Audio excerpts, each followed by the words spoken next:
revolution that doesn't involve bloodshed. And you're afraid to bleed.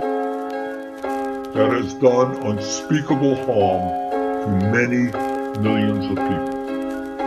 But please, do not insult the intelligence of the American people by attempting to distract us from the immoral and illegal war policies of your extremist and racist government. Do not use anti-Semitism to deflect attention from the criminal indictment you are facing in the Israeli courts. It is not anti-Semitic to hold you accountable for your actions.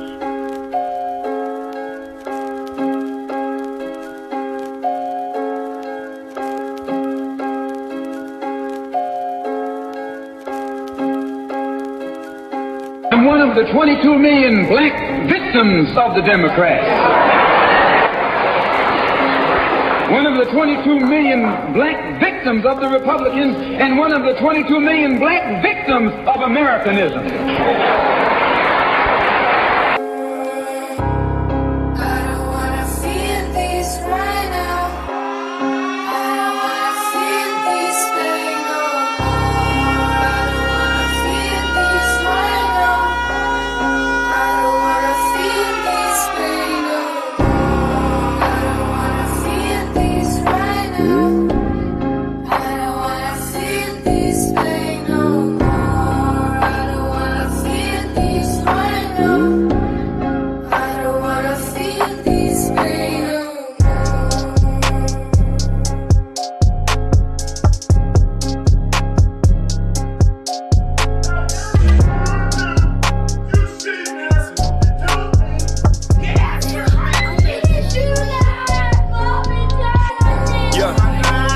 My mom's in prison and my dad's on drugs.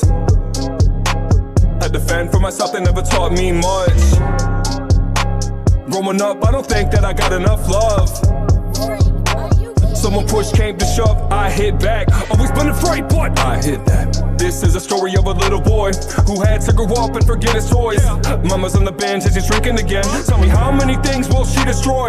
Everybody's looking at me like it's my fault. I'm 12, you don't need to treat me like an adult. Telling me my mom is a piece of trash. They stole my innocence and I want it back. Since I was a little kid, they said they fed me Ritalin to control the mood that I was in. They never taught me discipline, never taught me how to breathe, never taught me how to act. Only told me I was wrong, only told me I was bad. What's a kid to do with that? Of course he's gonna be a brat. Had to grow up way too fast, childhood can never last. These are the type of things that will leave scars, and if you don't heal, then you will fall apart. Mood stabilizers and tranquilizers with bedtime stories and paralyzers. I lay in my room and stare at the wall, unable to move or get up at all. They're telling me everything is my fault. My brain must be broken, it's me who is flawed. But they do not know the things I have seen, or what it is like when my mother screams.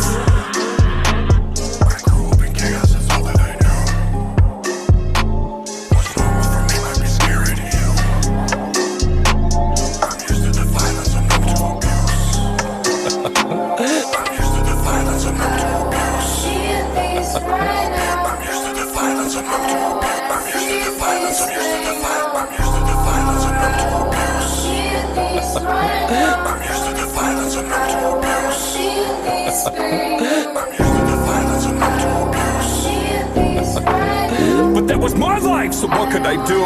I grew up in chaos, that's all that I knew. What's normal for me might be scary to you. I'm not scared of a scar, I'm not scared of a bruise. Nah, I'm way more afraid to grow up and be you.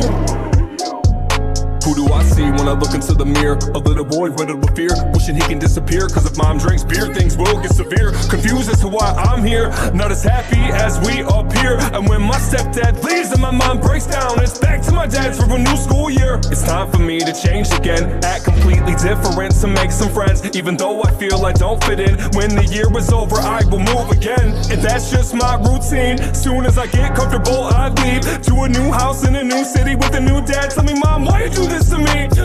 Back when I was 7, I wanted to go to heaven. I was dealing with depression and learning difficult lessons. I never tried to run away, all I ever knew was pain. Dealing with it every day until it all turned to hate. Hate for my mom, hate for my dad, hate for the happy life that I never had, hate for the promises they never kept.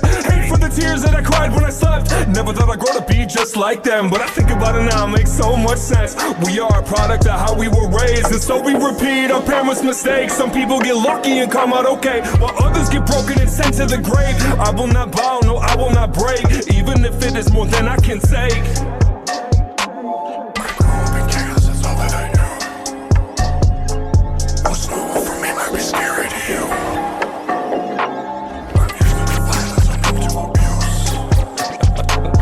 But that was my life, so what could I do?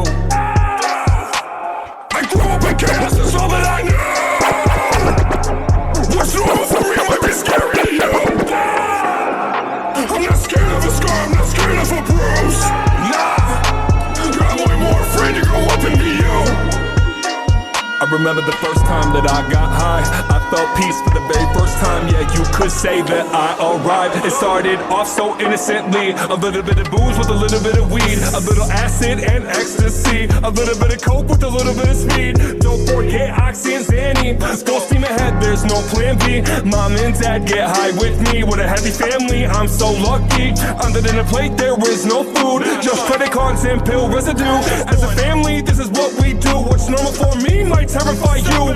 Then I started selling drugs and everybody showed me love. I could have just what I want, more than believe that there was. I was numb, so in love with the buzz. I forgot who I was, never knew I was stuck in a rut. I remember the first time I overdosed. My dad was there in the hospital, but he wasn't there in support of me. He was there cause he OD'd on the same thing. While other kids get to play basketball, I get to sit at home and go through withdrawal. I'm sick, need a fix, yo, I feel so rotten. Hopefully mom brings home Suboxone. If not, I'll ask that for Oxycontin. He'll come off one if he's got him. If not, then I'll have to rob him. How did my life become so toxic?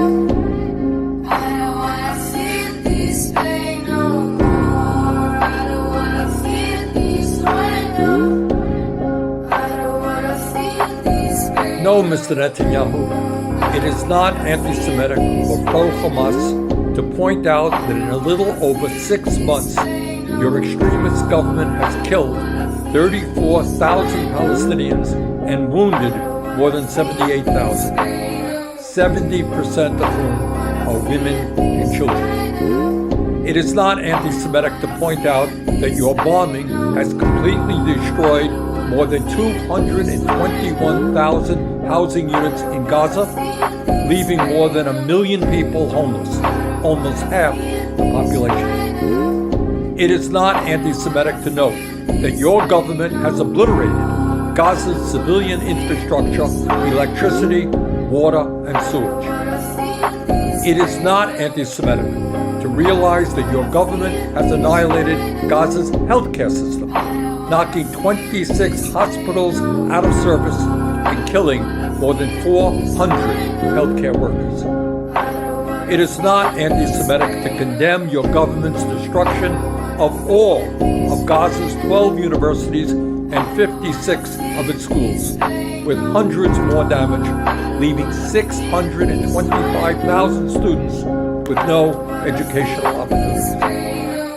It is not anti-Semitic to agree with virtually every humanitarian organization in saying that your government, in violation of American law, has unreasonably blocked humanitarian aid coming into Gaza, creating the conditions in which so many thousands of children face malnutrition and famine. Mr. Netanyahu, anti-Semitism is a vile and disgusting form of bigotry that has done unspeakable harm to many millions of people. But please, do not insult the intelligence of the American people by attempting to distract us from the immoral and illegal war policies of your extremist and racist government. Do not use anti-Semitism to deflect attention Got my the bro indictment live on the you are BCI. facing in these Trill D. courts. It is not And when I speak, I don't speak as a Democrat or a Republican. I speak as a victim of America's so-called democracy. You and I have never seen democracy. All we've seen is hypocrisy.